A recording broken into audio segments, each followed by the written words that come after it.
Okay, so you have a back hall, which is tile, and it leads to a bathroom, which is nice. Seamless sink.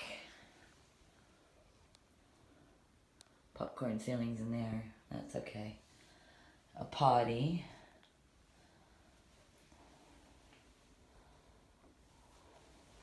This door to the right is the garage. Hello. And here's your laundry with a decent sized closet. And what I like the best, if this was going to be my house, it has a laundry chute. Look at that. So you don't have to carry your laundry. I like that. Like that a lot. So you got another sink, another refrigerator,